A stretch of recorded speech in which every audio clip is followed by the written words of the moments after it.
I wake at 5:30 a.m. to silence thick as winter fog. The house breathes around me, radiators clicking, floorboards settling, Emma's stuffed elephant keeping watch from the hallway.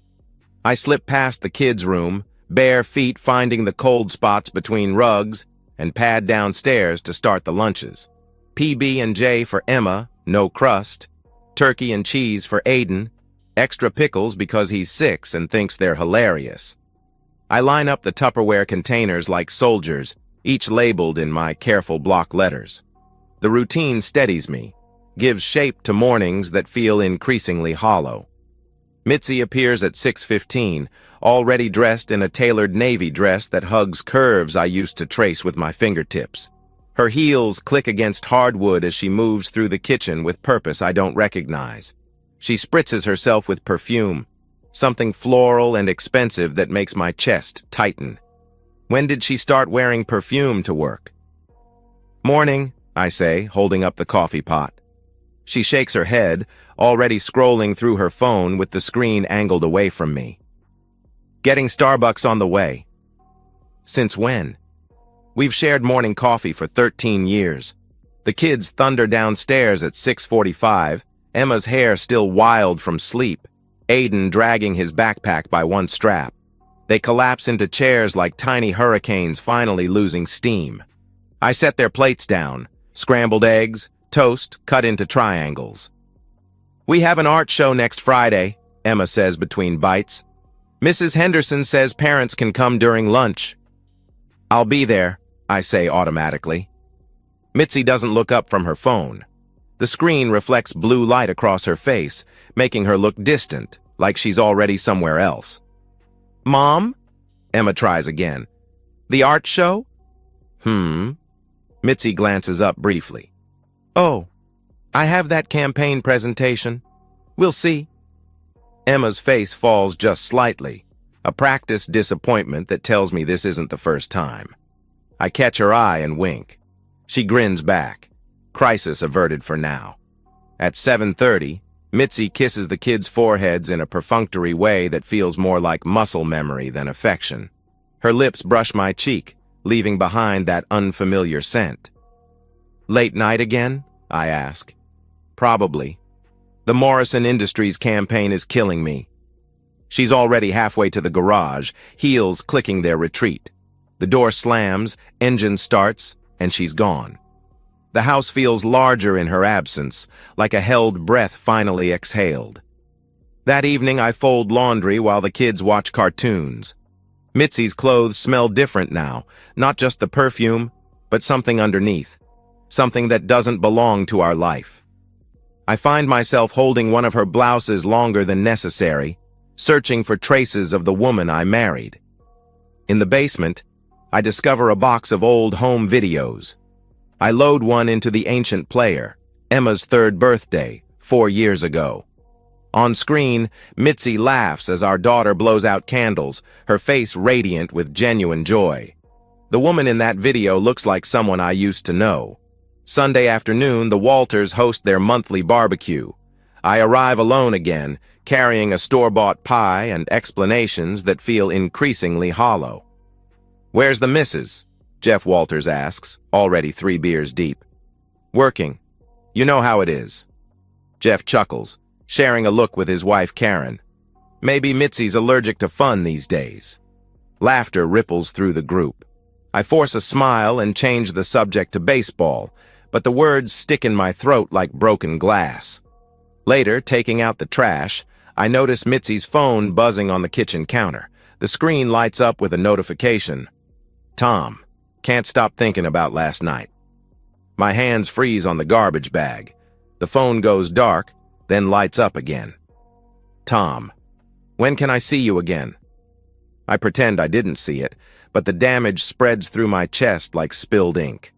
I take the trash out slowly, breathing night air that tastes of exhaust and dying leaves. Tuesday, Mitzi comes home with shopping bags from a boutique I've never heard of.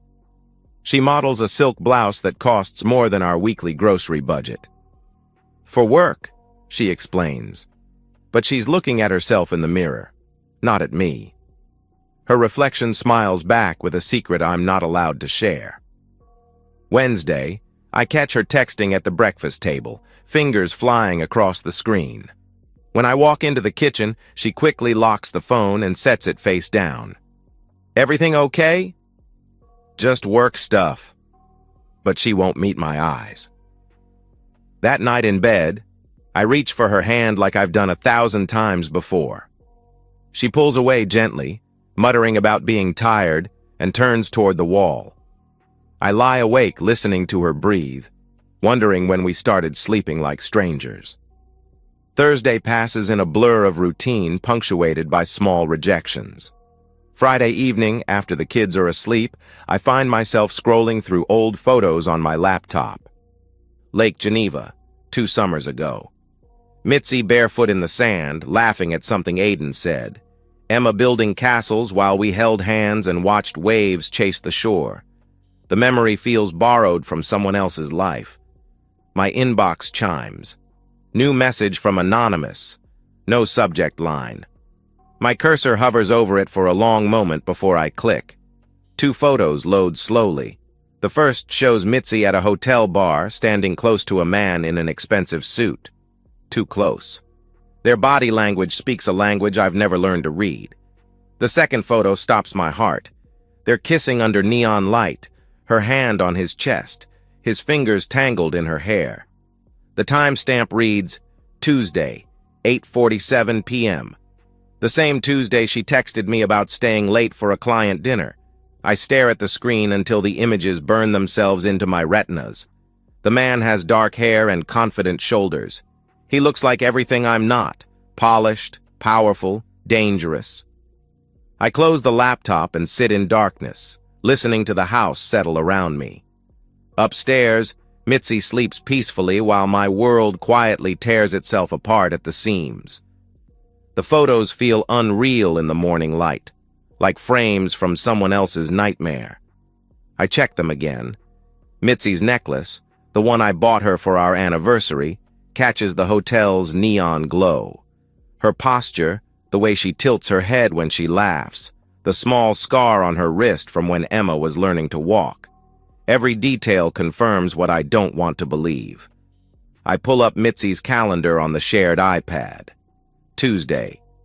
Client dinner, Morrison Industries. Don't wait up. The exclamation point mocks me now. I create a new folder on my laptop. Doc receipts. Innocent enough if anyone sees it. I save the photos and delete the email, but the images remain burned into my memory like brand marks. The next few days pass in a strange double exposure. I watch Mitzi move through our life with new eyes, cataloging every detail. She's cheerful with the kids, patient with Emma's homework struggles, gentle when Aiden spills juice on his school clothes. But when we're alone, she becomes someone else, distant, distracted, checking her phone with the practiced secrecy of a spy. Why does Mom smell like Uncle Jeff's cologne now? Emma asks Friday morning, wrinkling her nose as Mitzi hurries past. My coffee cup freezes halfway to my lips. Maybe she borrowed his car freshener? Emma shrugs, already moving on to more important things like whether dinosaurs could swim. But I start logging everything. When Mitzi leaves, when she returns, what she wears, how she smells when she comes home.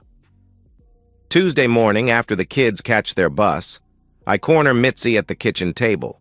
She's scrolling through emails, still in her robe, hair pulled back in a messy bun that somehow looks calculated. Who's Tom? Her body goes rigid. Coffee cup halfway to her lips, steam rising between us like a curtain. For a moment, I think she might tell the truth. Instead, she sets down the cup and looks at me with eyes that have gone completely cold. He's just someone I talk to. Talk to. This has nothing to do with you, Jake. The words hit like physical blows. I lean back in my chair, studying this woman I've shared a bed with for 13 years. Her face shows no guilt, no shame, just irritation at being questioned. Tom is leaving in 3 months, she continues, as if discussing a work project. This won't last. But I need this. for me. She makes it sound like therapy, like meditation, like something healthy and necessary, not betrayal, not the systematic destruction of everything we've built together. You wouldn't dare file for divorce. Her voice carries a smirk I've never heard before. Mothers always win. You'll be renting some sad little apartment with IKEA furniture while I keep the house, the kids, everything that matters. The casual cruelty of it leaves me speechless. She stands, adjusts her robe like armor, and walks away. I sit at the table listening to her shower run, wondering if the woman I married ever existed, or if I've been living with a stranger for 13 years. That afternoon, I drive to Leah's school. My sister teaches 4th grade in the next district over, and her classroom after hours feels like a sanctuary. Construction paper artwork covers the walls, rainbows and stick figure families that believe in happy endings. She said, "What?" Leah's voice could cut glass. I repeat Mitzi's words while Leah paces between tiny desks. My sister is 5 years younger but has always been the fierce one, the protector, the one who fought my battles when we were kids. "Get a lawyer," she says. "Now, before she does. Maybe if I just... Jake." Leah stops pacing and grabs my shoulders. "This isn't a phase. This isn't stress. She's planning to destroy you while keeping everything she wants. Don't let her." On the drive home, I stop at Calvin Morrison's house. Cal has lived next door for 8 years, waters our plants when we travel, accepts packages when we're not home. He's outside washing his truck, country music drifting from a Bluetooth speaker. "Hey, stranger," he calls out. "Haven't seen you at the hardware store lately." We chat about lawn mowers and the weather. Then, with studied casualness, Cal mentions seeing Mitzi at the Sheraton parking lot last week. "Didn't know she was into suits," he jokes, not understanding the knife he's just twisted in my chest. "Figured her for more of a jeans and flannel type, you know." I drive home with Cal's words echoing in my ears. The Sheraton, where the photos were taken. How many people have seen her? How long has this been going on? That night, I place a small voice recorder under the kitchen table while Mitzi gives the kids their baths. $20 insurance from Radio Shack, the kind private investigators use in movies. When she comes downstairs, I start a conversation about her work life. Casual questions about projects and deadlines, the kind of shop talk we used to share. She relaxes, maybe thinking I've accepted her explanation. Within minutes, she's confessing everything. Not intentionally, she still thinks I'm the same trusting fool I've always been. But the details spill out. Tom from New York, the hotel meetings, even laughing about the conference room at Morrison Industries where they had sex while her colleagues worked late downstairs. I sit there nodding and asking follow-up questions like a good husband, while inside I'm falling apart and building myself back up simultaneously. The recording runs for 47 minutes. When I finally turn it off and delete it from the device's memory, I have enough evidence to destroy her. But first, I need to figure out what kind of man I want to be when this is over. Carla Ramirez's law office sits in a converted Victorian house downtown, all dark wood and serious books. She's younger than I expected, maybe 40, with steel gray eyes that miss nothing. Her handshake could crack walnuts. "Play it," she says, after I explain why I'm here. I set the voice recorder on her desk. Mitzi's laughter fills the room as she describes her affair, her voice bright with secrets she thinks will never see daylight. Carla listens without expression, occasionally making notes in careful script. When the recording ends, she leans back in her chair. "This is good. Very good. Your wife's affair with a workplace superior opens several doors.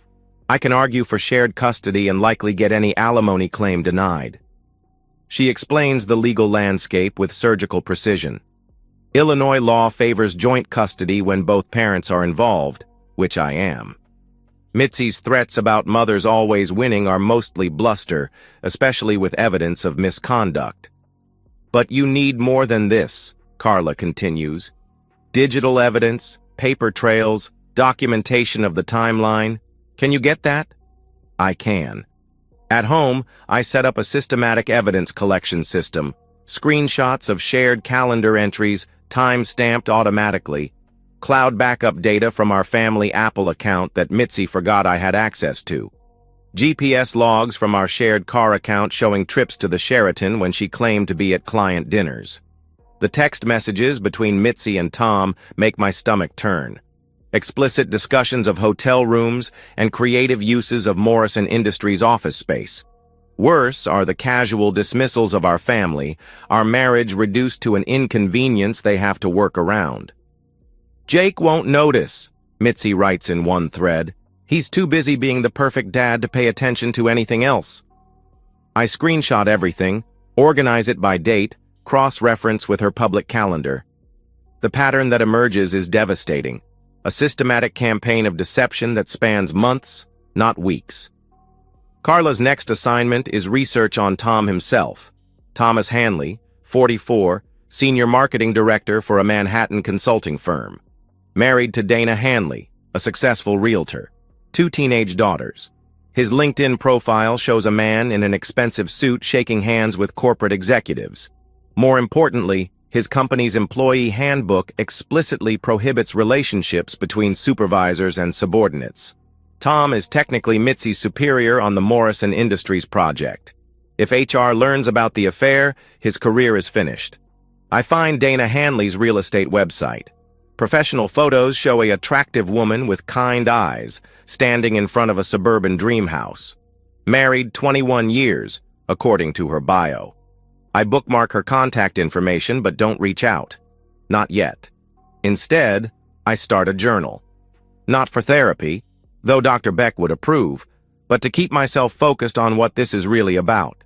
Not revenge, justice, not destruction, truth. I write every night after the kids go to bed, documenting not just evidence but motivation. This isn't about making Mitzi suffer, I write. It's about stopping her from making me disappear. One evening, Mitzi tries to seduce me. Short black dress, wine, soft jazz playing from the Bluetooth speaker.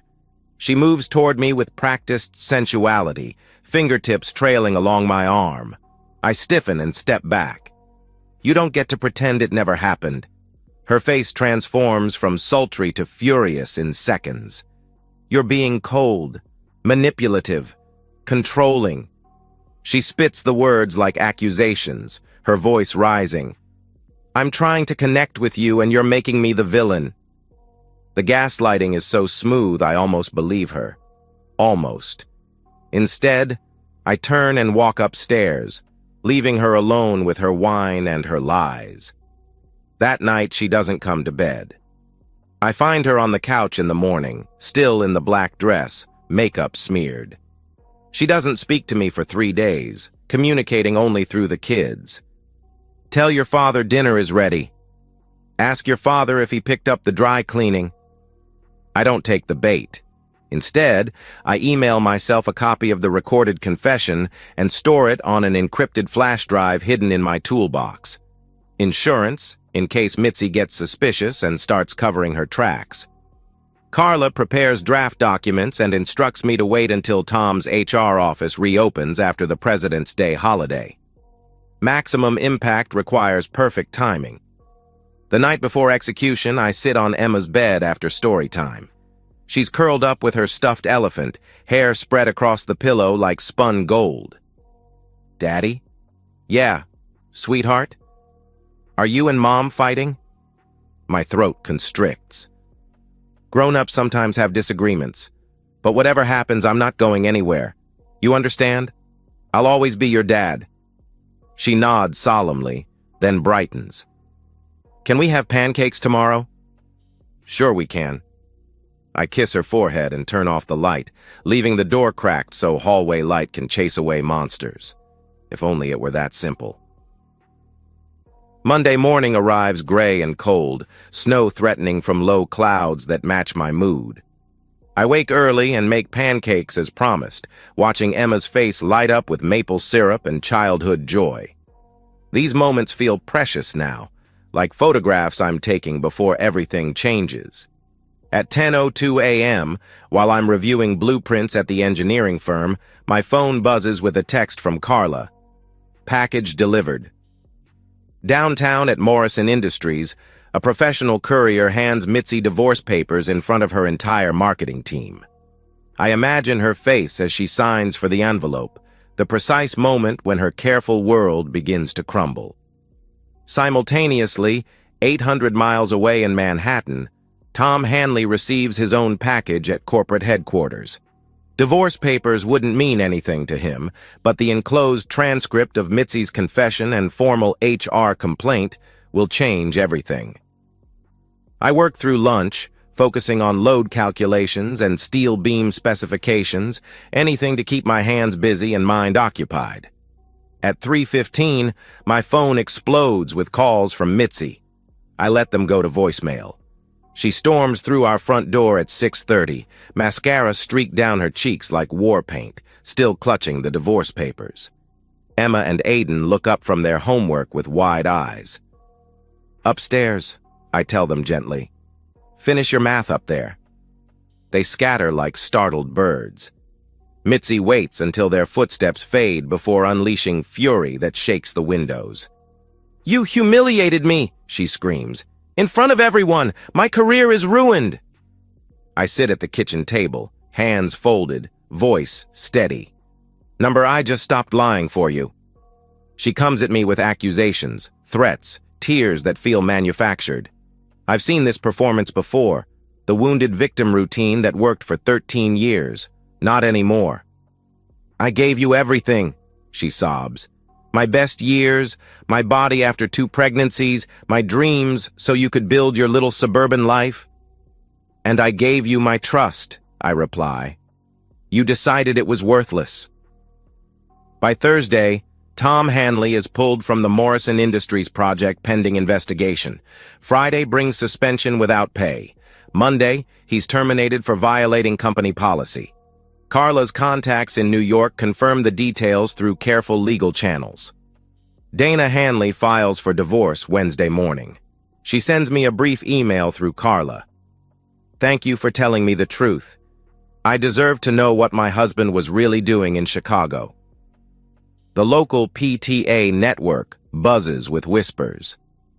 Mitzi is quietly removed from the fundraising committee. Her boss suggests she work remotely until the situation stabilizes. The suburban social structure that once protected her now turns its back with surgical precision. Court hearings begin in March.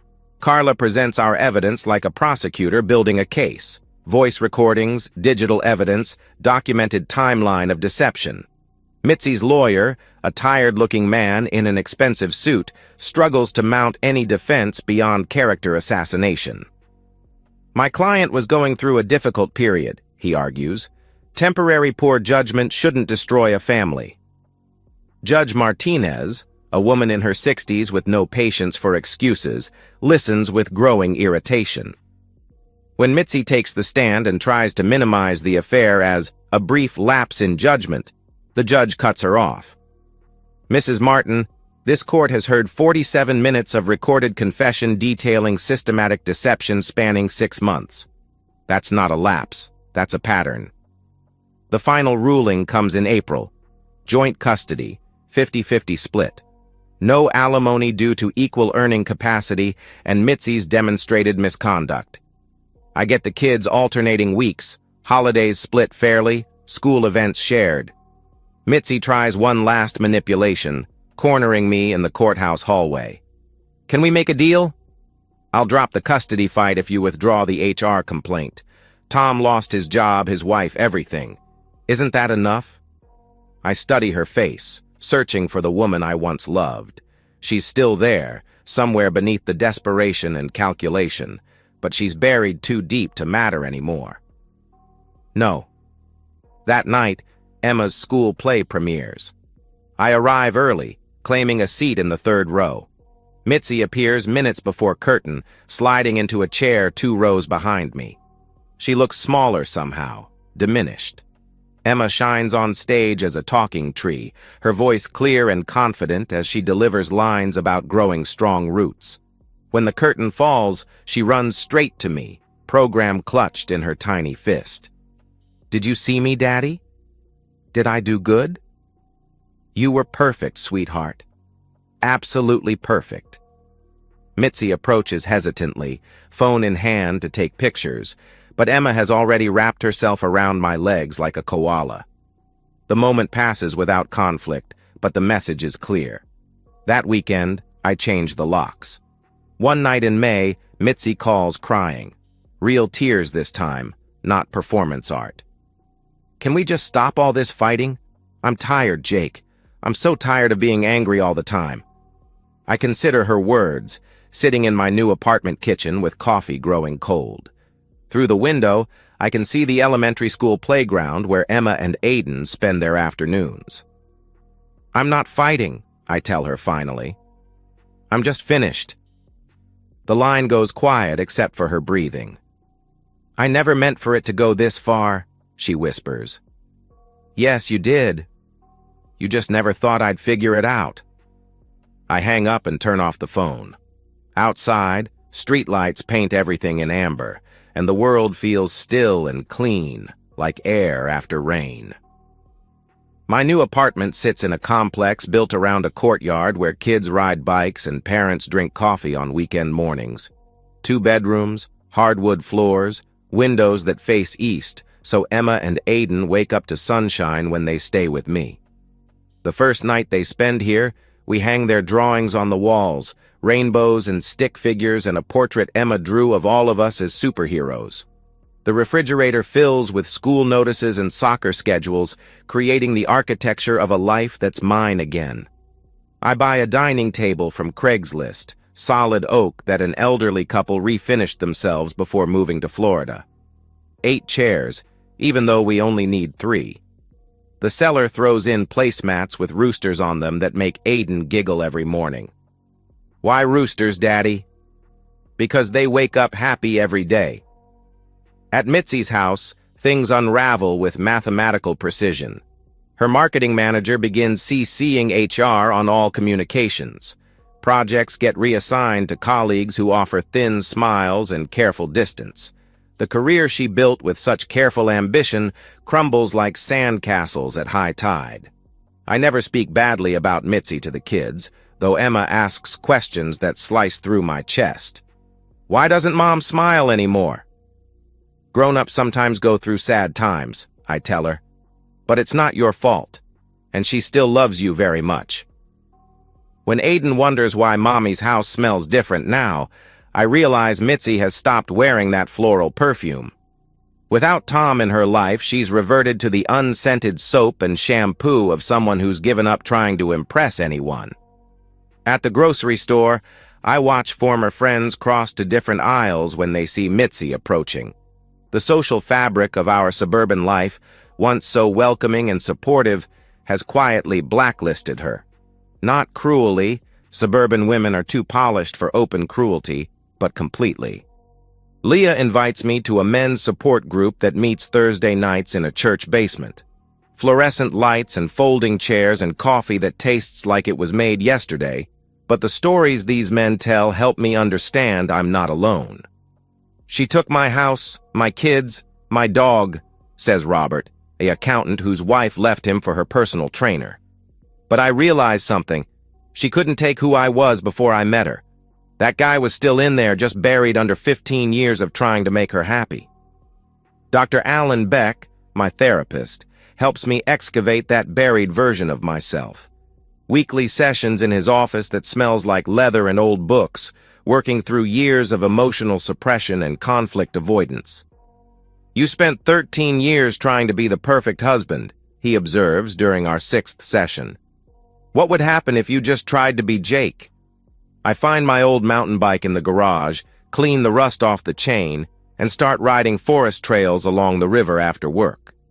My legs remember rhythms I'd forgotten, and my lungs remember how to work without the constant weight of anxiety pressing down.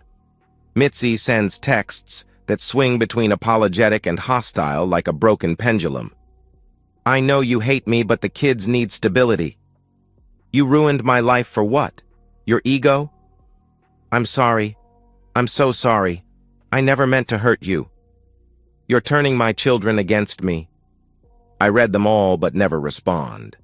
She's shouting into a void now, and the silence I give her is the most honest communication we've shared in years. In June, Emma wins second place in the district spelling bee. I sit in the front row of the school auditorium, phone ready to record every moment. Mitzi arrives late and sits toward the back, but when Emma stumbles over exhilarating, I'm the one she looks to for encouragement. "You've got this, sweetheart," I mouth, and she nods, takes a breath, and nails it on the second try. After the ceremony, Emma runs straight to me with her ribbon, leaving Mitzi standing alone by the auditorium exit. The image stays with me. My ex-wife isolated while our daughter chooses the parent who shows up, pays attention, celebrates victories without reservation. For Aiden's 7th birthday, I throw a party at the neighborhood park. Nothing elaborate. Sheet cake from the grocery store, balloons tied to picnic tables, a cooler full of juice boxes, and the kind of cheap beer fathers drink while their kids play. But every invited family shows up, and Aiden glows with attention from friends who've accepted this new normal. Mitzi comes, sits on a bench apart from the other parents, checks her phone more than she watches Aiden open presents. When he blows out candles and makes a wish, she smiles, but it doesn't reach her eyes. Driving home that night with tired, happy kids singing off-key in the back seat, I realize something has shifted inside my chest. The constant ache of loss and betrayal has been replaced by something lighter. Not happiness exactly, but possibility. I sleep through the night for the first time in months. 6 months later, I arrive early at Lincoln Elementary for Emma's winter recital. The multi-purpose room buzzes with parents claiming seats and adjusting phones for recording. I choose a spot in the 3rd row, close enough to see Emma's face when she spots me in the audience. Mitzi enters as the lights dim, moving quietly to a seat in the 2nd row. Her hair lacks its former polish, pulled back in a simple ponytail that suggests practicality over style. Her phone stays in her purse, a small miracle I wouldn't have believed possible a year ago. Emma and Aiden appear on stage wearing matching red scarves, part of the winter chorus singing songs about snow and friendship and making wishes on stars. Emma's voice rises clear and strong above the others when she gets her solo verse, and I record every second while my heart swells with pride. When the final song ends and the children take their bows, Emma scans the audience and finds my face. Her smile could power the building. Aiden waves from the back row, still shy about performing but proud of his big sister. After the applause fades and families begin filtering out, Emma runs straight into my arms, red scarf flying behind her like a superhero cape. "Did you hear my solo, Daddy? Did I remember all the words?" "Every single one," I tell her, lifting her off her feet. "You were incredible." Aiden joins us, still wearing his scarf, and grabs my free hand. We stand there in the emptying multi-purpose room, a small constellation of 3, while other families gather coats and car keys and move toward parking lot conversations. Mitzi approaches slowly, uncertain. She offers a smile that feels genuine, if fragile. "They were wonderful," she says. "They were," I agree. We nod at each other, polite strangers who happen to share the most important thing in either of our worlds. No anger in the exchange, no bitterness. Just acknowledgement that we both love these children, even if we can no longer love each other.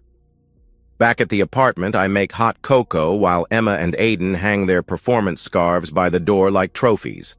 The ritual feels solid, something we'll remember years from now when they're grown and living their own lives. On the refrigerator hangs a new family photo, the 3 of us in front of the apartment building last summer, squinting into afternoon sun and laughing at something Aiden said. We look happy. More importantly, we look real. That night, after the kids fall asleep in their twin beds, I update the blog I started 3 months ago. Co-parenting after betrayal. Gets a few hundred readers now, mostly men navigating their own divorces, but sometimes women too, wives whose husbands left them for someone younger or richer or more exciting.